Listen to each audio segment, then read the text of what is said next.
bit of investment space, what's happening in Europe, also some of the examples of how we take FemTech to consumers and why that's relevant today. And for that, we have Judith. Judith is a FemTech investor. She's also launching a longevity clinic with a family office and recently launching a podcast on optimizing for female health called Biohacking Eve. So thank you for joining us. And Suzanne is working with consumer products, bridging the gap from women's health to the high street. She's advising on female-specific products and services with a lot of companies in Europe. So thank you for joining us. My name is Amelia. I'm part of Google for Startups team. And at Google, we have what we call a FemTech lab, where we bring early-stage startups to go to market, to investors, and really trying to get more of this early-stage funding into startups that is so much needed. A few of the startups that I'm not sure they're here today that have come out of our accelerators are Flow Health, that are doing pretty much the basis of overall reproductive care, fertility tracking, or companies that are doing menopause management, like Puppy Health in the UK. Very important to bridge that gap in collaboration between, I would say, corporates, VCs, and startups. So to start with today, I think a lot of the bringing women's health into the conversation is about collaboration in the ecosystem. And I will kick off a conversation on that. Like, how do we bring, this ecosystem building together? How can stakeholders across the landscape interact and really foster innovation? And maybe I'll start with you, Suzanne, on that. Hi, everybody, and thanks for being here. From my perspective, I come very much from the consumer tech side, right? And it's all about how do we start to give women's bodies a voice in general, because we all know there's a huge gap. There's a huge gap when it comes to research and health. But where do women find out and where do they get educated on this? So one thing is then we can talk about all these new startups and investments, but it's actually about what's that platform we're creating. And what I spend my time on is actually taking existing brands and then connecting them with the startup world. So sometimes this can be a high street brand. In the UK, we have an example like a Sweaty Betty and Hertility, for example, that's just basically brought FemTech to the high street. In many cases, you can think here in Denmark, for example, you can think about Matas, and in the UK, we also have an example with Holland and Barrett, where you can walk in and get actually your hormone panels done, and you have advisors. So it's all about bridging that, and within that, actually giving a space for all the great investments within startups, but how you can actually bring them to the forefront and get women to realize that these products exist. Because in many cases in this ecosystem, that's the biggest problem. People don't know that these products exist and that they're out there for them. And I think that's been one of the biggest learning curves is how you give yourself, your body that voice, because that's how I've certainly used technology when I got really ill and sick to understand my body, giving myself that voice and then using that ability to actually start to look at, okay, what are the small tweaks and changes I can make? And it's super powerful also because we have so little information about our bodies. So, yeah.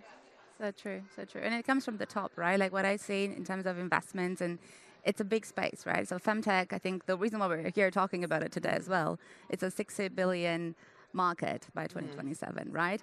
Nevertheless, if you look at the investments in the European market in companies that are optimizing for female health and bridging that gap of awareness, because it comes from the funders down to the consumers, we've only had, I think, around 300 million was the last number in terms of investments in FemTech within the Europe ecosystem. So bridging that gap to consumers, bringing that gap to the boardrooms and to the VC conversations is also something that needs to be done. Actually, speaking of VC conversations, you have a major flaw, let's call it, in the setup of VC pitches, because the typical pitch is 5 to 10 minutes. Now, if it takes you 7 out of these 5 to 10 minutes to explain why the problem that you're solving is actually a problem to the audience, which clearly doesn't understand the problem, especially with the male audience, that puts you at a distinct disadvantage to anyone else who's already talked about their business model and the revenue you're going to have and the roadmaps and everything else, and you basically just covered the problem. So I think that's one fundamental. I think one, when I speak to other VCs, to business angel clubs, to family office, etc., the mindset is very much so, well, this is a niche market, isn't it? Well, particular products might be for, PCOS or endometriosis or something. There might be, again, these actually cover 10% of the population each. So again, depending on how you define a niche. But I think that the mindset is still very much, it's a niche market. And my comment is it's 52% of the world population. And I think people, when I say people, the investors are actually missing out on so much, because there's a vast market already. It is growing very, very quickly, but it is absolutely underserved. I mean, the term FemTech was basically coined something like 15 years ago when very, very first FemTech products like Clue, for example, were launched. And we took another 5 to 10 years to get that to the forefront. But I think investors are leaving so much in terms of returns, and I'm both talking financial returns as well as, your double, triple bottom line returns on the table. Because the fact that, it is a growing market, there is demand for it, it's coming to the fore, but if you're not looking at it, and the VC space is actually a very, very competitive space, like it's hard work, you need to look for 100 decks a week, and then out of these you might be investing in one, and it's and then you've got another 20 VCs going on to this one, giving them offers. So it doesn't necessarily mean because you're the one with the money that you're necessarily in the best position. For the good startups, they've got 5 to 10 term sheets on the table, and they get to pick. So also, what is your USP, right? And there's a still very small but growing number of VCs that actually focus on female-founded businesses, which I think is very, very good, because it helps the femtech space develop. But it's actually very, very good for them when you look at the return numbers. So I think the figures were something like the average return for a male-founded or mixed-founded business was 1.7x. For female-founded business, actually 3x. So there's a lot of money left on the table there. But yeah. Totally. Actually, one thing regarding the ecosystem, obviously look at accelerators. As we said, accelerators, incubators, there's a really good one I like in London, FemTech Labs they're called. Mm-hmm. And if you're a startup, considering launching a startup in this space, there's a really, really good conference. And this is, barring this one obviously, is one of the best conferences I've been to in my life. It's called Decoding the Future Women, mm-hmm. which is basically focused on that space, but it's also very, very forward thinking. So kudos to Karina and FemTech Labs. Totally. And I think it's really important, speaking of, the femtech space is really broad. So it encompasses different things from wearable devices, mobile apps, to digital clinics and, at-home testing kits that are specific, customized for female health. What are the areas from femtech that you see growing the most? I think we have a lot of wearables experience here today, so we're going to talk about that. But if I look at, for example, fertility in general, there's like, the WHO says 1 in 6 couples have fertility issues, right? So it's not a female issue; it's a couple issue. So there's a market for there already, but still, I think if you go with Ovum as an amazing clinic that also is based out of Berlin and operating in the UK, if you go with this topic to any conversation in an investment or in a conference, they'll be like, oh, okay, so it's a femtech product. Mm-hmm. So yeah, how do you, Suzanne, to you, how do you navigate this, and which of the areas of femtech do you see rising right now? I mean, in general, the whole fertility, I think there's a lack of women when we grow up, Let's put it like this, firstly. I think the reason it's turned into a female problem, when we grow up, no one ever told me as a girl, you have this extremely powerful body and which can produce life every 28 days. I didn't grow up with that statement. I grew up with, you should hide your menstrual products, you should be ashamed, you should be quiet, you should not speak out loud about that. So imagine we were actually brought up with that vision, right, about our bodies, how powerful our bodies are. Recently I sat at a dinner and someone was actually saying women's bodies are just incredibly powerful. So I think it's turned out to be our problem, but I completely agree with you. Women are fertile maybe 2 days a month, if you're lucky. That's like a long time. Men are fertile 365 days a year. So it has turned into that. But we see more companies being created for sperm analysis, and they actually positioned within femtech. And the reason for that is because they believe it is the woman that will buy the product. Yeah. And will be the instigator. So you also have to think about, you coming back to where I come from where's the consumer sitting, the person who's going to use the product. But what we see is, what I would love to see is a test when we all turn 18, 20, and when I say we all, women and potentially men too, where you actually get your fertility levels tested. Like, why does that not exist as a standard across? And then you get an overview. Do I have 5 years? Do I have 10 years? How should I look at this if I want to start a family? So I think, that is something we kind of missing in this scope, and we really need. A crazy statistic in the US is that 42% of women in the US, and you heard that right, do not understand fundamentally how their cycle works. So they don't understand each of the weeks. They don't understand what happens in their bodies, how many days they have. So it's quite alarming, 42%. So yes, it is a couple. We need to come together, men and women, to work on this, but there's still so much education to do on women's bodies. So that's an area where I actually actively participate. I invest small amounts here and there in companies who focus on that.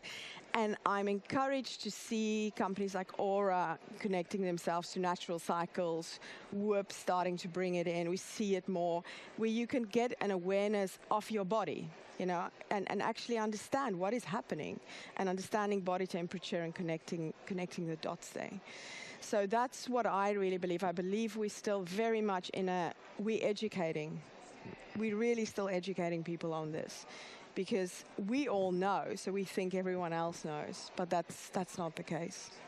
Yeah.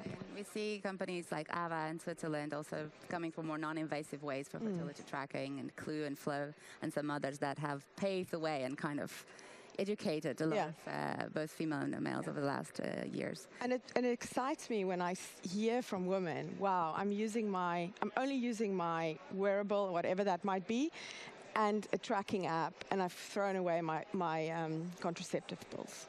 It's quite strong and empowering. We are empowering our bodies, and we're taking it on as a superpower, but we actually by understanding our bodies. So my body temperature, wow, it's going up. This is happening. There's going to be a change. So you start to feel it. You start to understand it better. So that education is just, fantastic. So true, so true. And actually, speaking on education, I think most of us in the Western world are put on some sort of hormonal contraception in our early teens, so we've never really experienced what a cycle feels like. So I think that's definitely. I think my mic just cut out. Right? Okay. Can you hear me? Yes. Okay. Yeah, you're back. Fantastic. I'm back. Never left. So I think learning about your natural cycles, and again, the 28-day cycle is a myth. We'll come to that later when we talk about cycle syncing. But when I, for example, started experimenting with the CGM, so continuous glucose monitor, and I was sort of starting to see these patterns. I had heard anecdotal evidence on that previously, in that, in certain weeks during the month, basically during your luteal and menstrual cycle, for eating the exact same foods as you would do in other times, your blood glucose actually behaves quite differently. So you are more likely to spike, you're spiking higher, and your baseline is actually elevated. So if, for example, normally I would have a fasting glucose or something like, mid-80s, low 80s. All of a sudden in luteal phase, I'm at 100. I'm like, what happened? I haven't changed anything. So I actually did a really interesting episode with Amelia Zins, who's the head of nutrition at Hello Inside, which again is, very much something that I focus on. And she was explaining a little bit about the biology behind it and what happens. So super interesting. I think also, I always like to think outside of the box, and when we come to, fertility and family planning, etc. Also look at the sort of low-tech or non-tech wearables, basically. So there's a very interesting company called My Bliss Condoms. So basically they take away all the nasties they can find in the, they're all manufactured, but they're sort of factory-made traditional condoms, basically, which are really not that great for the vaginal microbiome. And speaking of vaginal microbiome, there's a company called Daughters of Mars that are producing tampons that include probiotics to actually support the vaginal microbiome. So super interesting. I think Natural Cycles has similar stuff here in Sweden, right? Yeah. And I think speaking of like kind of a longevity for women's health, customized for women's health, I think you touched on nutrition, but one topic that I'm very passionate about is how do you integrate exercise and sports, right? So I remember meeting Wild AI, who's a startup out of Lisbon, and Helen has been amazing and really customizing recommendations for exercise based on your cycle.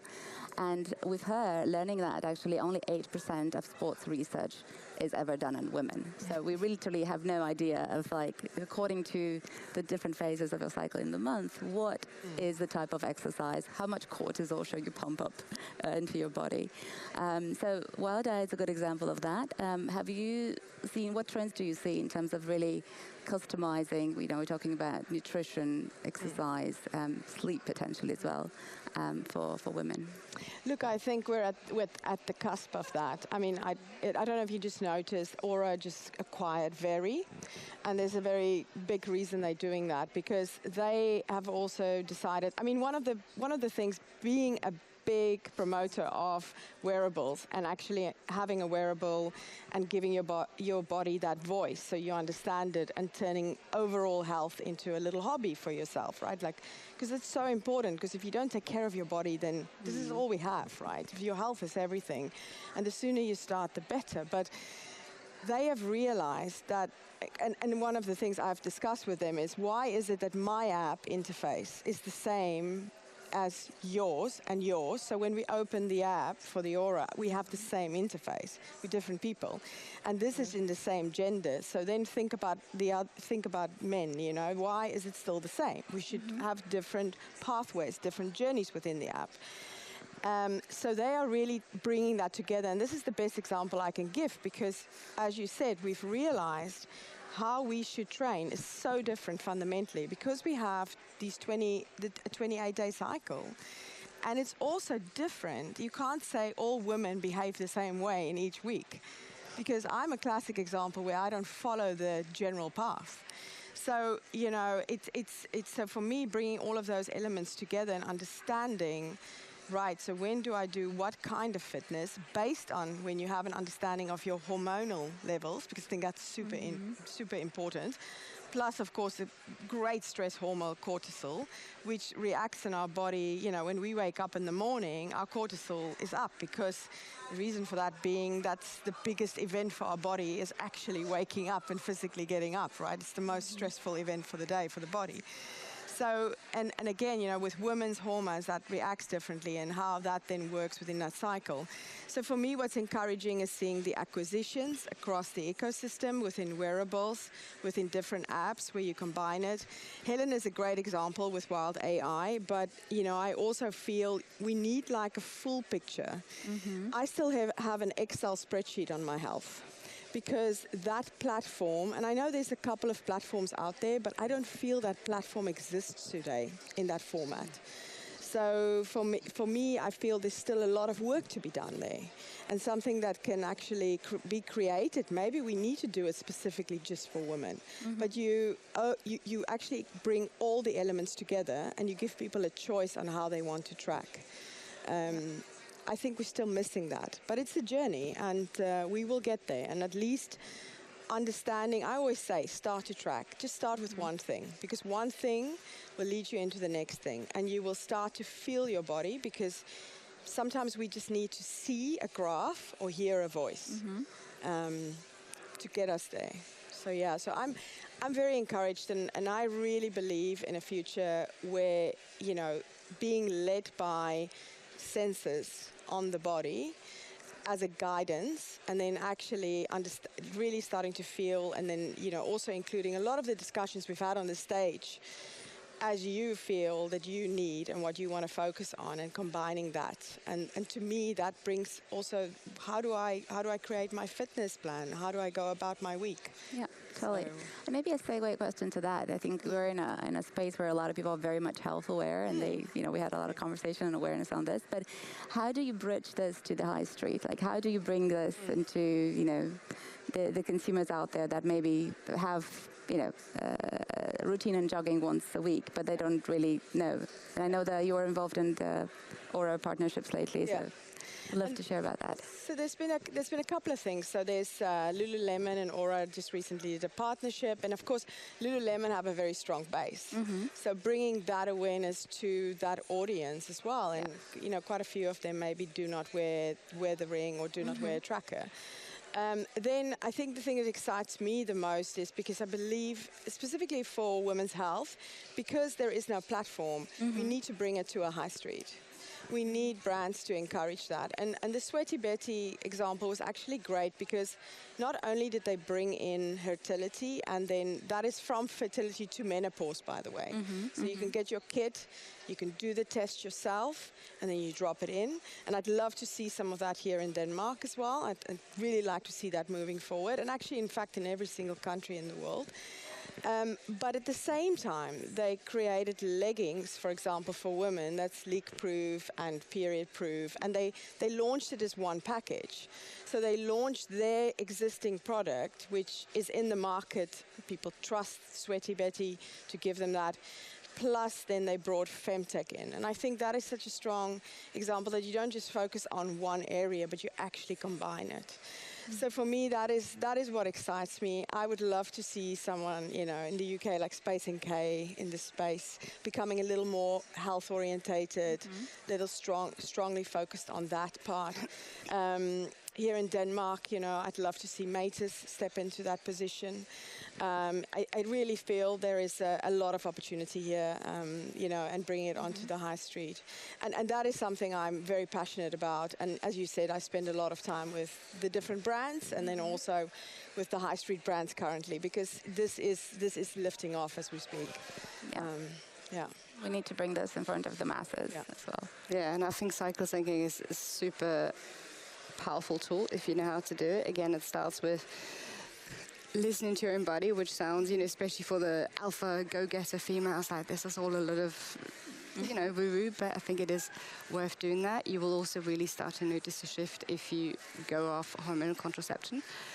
And I think, you know, there's so many areas in life. So we touched on nutrition previously. We touched on exercise and how you can optimize that for your cycle. But I think the one area that's really important is productivity in the widest sense. I mean, at the moment, 8 days a year, 8 working days a year out of 227, depending where you live, basically, for female employees are actually lost to period issues. And it doesn't necessarily mean that people stay at home and don't turn up. It also means you're less productive at work, you're less focused at work.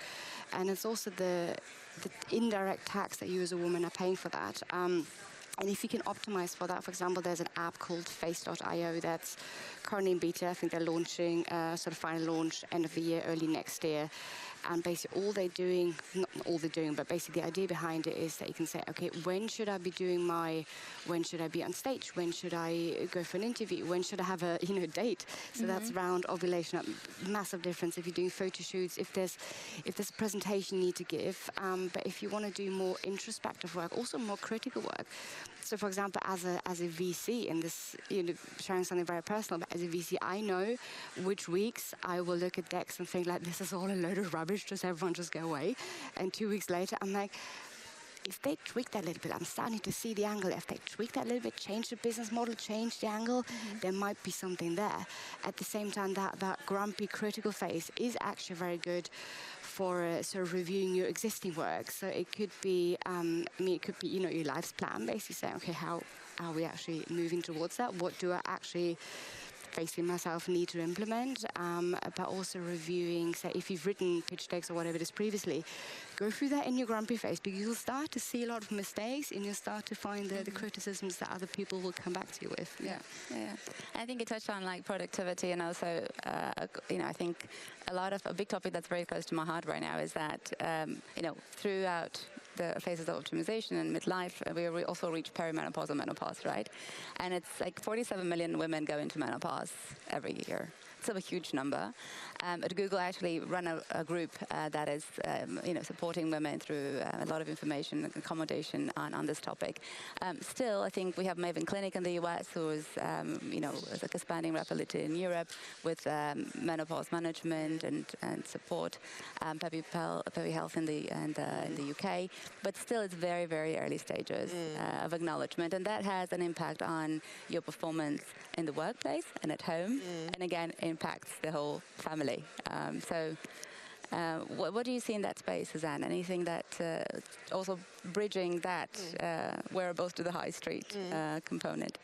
I think, that's where companies like Space NK, for example, right? And also if you think here locally where we're sitting right now in Denmark, Maters, others, who have that consumer as their main consumer, that female, later 40s, beginning of 50s, starting to, and again, there's still so much we need to learn about this, right? And as you say, it's an area that is growing, and people are finding out small facts about it and being shocked about it every single day in the conversations I'm sitting. But if you don't have access to a Maven clinic, for example, let's be honest, right? We've all used these clinics, we get advice there, but most of normal people do not have access to that. So again, the way I look at it, we've got to make it accessible to all women. And it shouldn't matter whether you can pay $40,000 to get a full check and understand, or you're somebody who just wants to walk somewhere and say, can you do a hormonal basic test so I can find out? I think what's encouraging is to see these hormonal tests now on the high street. I think it's a very short time before it will be available here as well. But it's simply like you walk in, and I think here you can go to Nordic Labs, you can already get it done. But you can essentially just go in and get a hormonal test, and I think the sooner you start, the better. I would even encourage you, if you're mid-30s, late 30s, that you start to already understand your baseline with your hormones, because we're learning all the time about this, and you need to start to get ahead of it. And I can promise you, because I'm doing that also myself, spending a lot of time understanding that, because I don't want to end up in a situation, where you're there. And then, I'm not saying it's too late. You can, of course, always, start to treat it. But why get in a situation like that? Why not get ahead of yourself? I think the conclusion from this whole event has been, it is so important to take care of your body, inside and outside, right? So it's that connection. And let's be honest, women, we've been a second thought. And now we have a voice. We're starting to talk about it. And this specifically menopause, fertility has been there a long time, right? Like we've been discussing about that. But we now see really like a shift within the FemTech. You can probably feel it too. I think 5 conversations out of 10 conversations for me right now is around menopause in some shape or form. Talks I get invited to, events we're holding, we actually include that.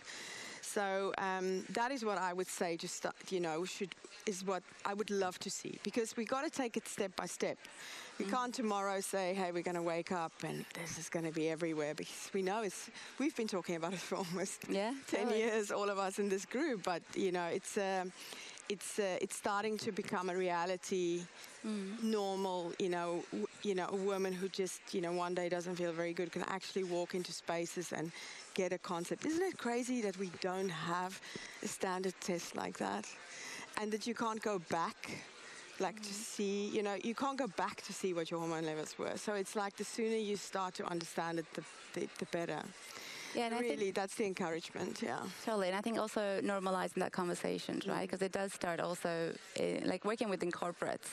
And I think Peppy Health does that very well. They do B2B menopause accommodation discussions with corporates, right? And it does impact your performance in the workplace, your well-being in general. And still, we're so far away from that. And I have women leaders in our company coming in their 40s, and they're like, well, HRT, everyone talks about it, but are there any alternatives? How do I get myself educated on that, right? So how do we normalize that conversation? Judith, what do you think? I think by actually having it, for starters. One thing we've got to realize is the profound impact that menopause and really post-menopause and all the changes that come with that. I mean, again, long-term changes, right? You're looking at sarcopenia, so muscle loss. You're looking at osteopenia, bone mass loss, potentially osteoporosis.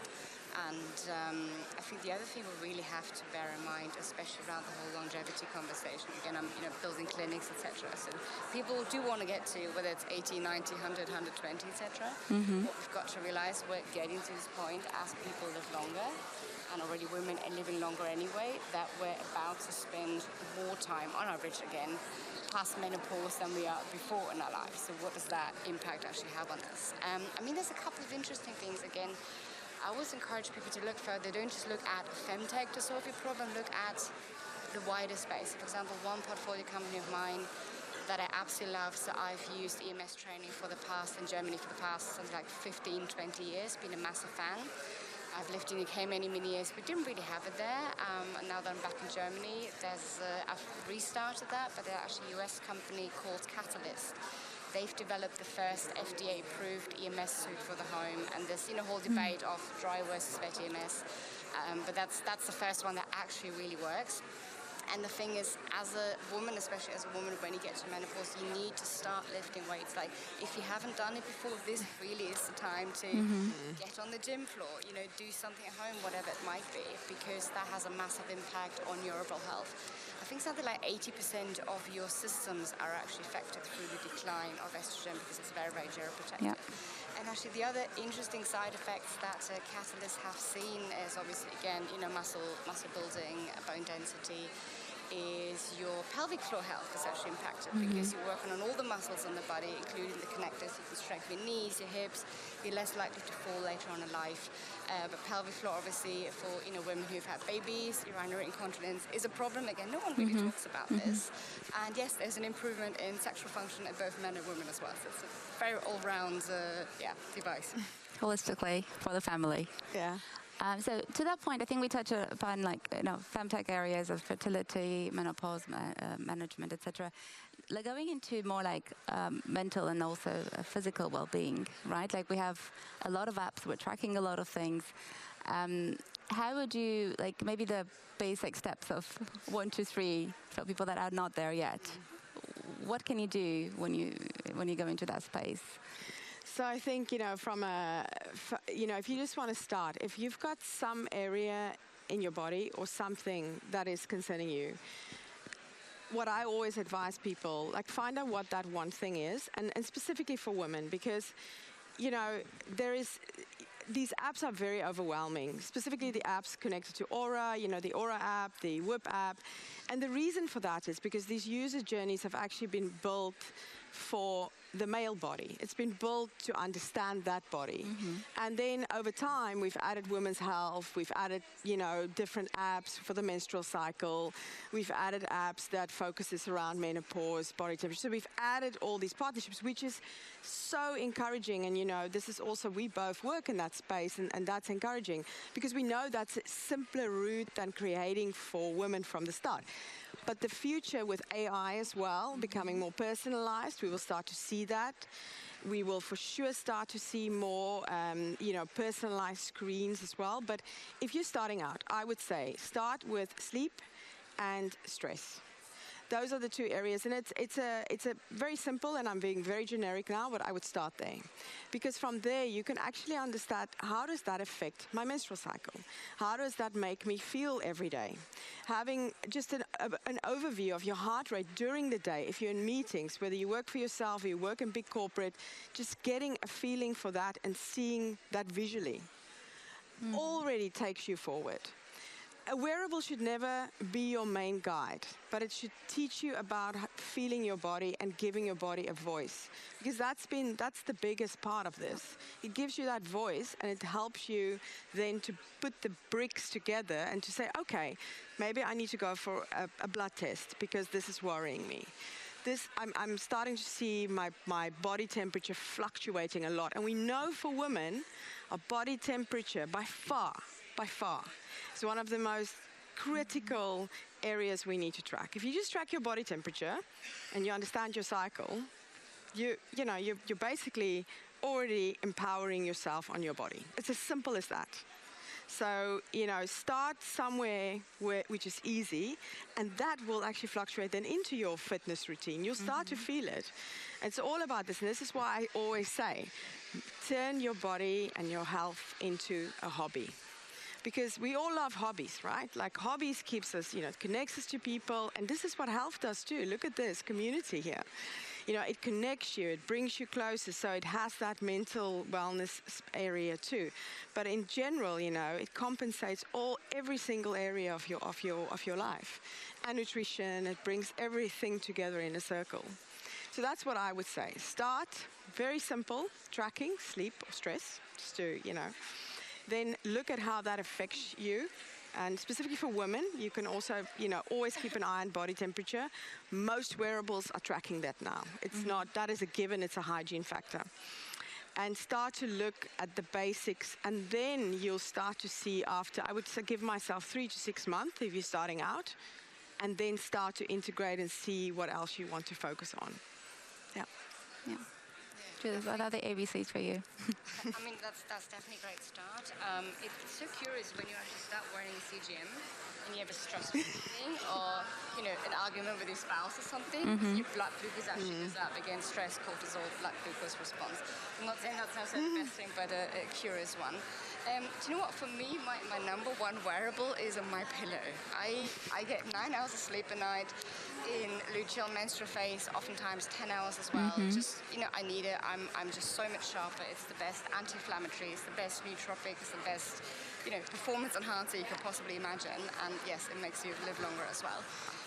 But I think totally resonate with you. Come back to the basics. For me, it's eat, move, sleep, relax, stress reduction. So again, we've talked on the sort of eat, move, sleep style. For the relaxation, there's it's a little meditation done for your pedal, basically. It's called the Sensate, and you place it on your sternum, and it vibrates, you get some soothing music, activates your vagus nerve, sort of like. It's kind of the sledgehammer approach in a nice way to relaxation if you're strong with meditation. And just socialize, just build your tribe, find your community, find like-minded people. Yeah. Totally. And I think it's a good step that we're starting to track all of this, right? So we're tracking female-specific data. And I think looking into the future of that, right? Like, what do you see in the next, 2 to 3 years coming up in FemTech? And what are the areas that have high impact as the ABCs we talked today, but also with the leverage of AI and technology move us further? What we will see a lot more of, we'll see a lot of companies focusing, like really putting focus on women's health. And by that I mean they will almost exclude it as a separate lane.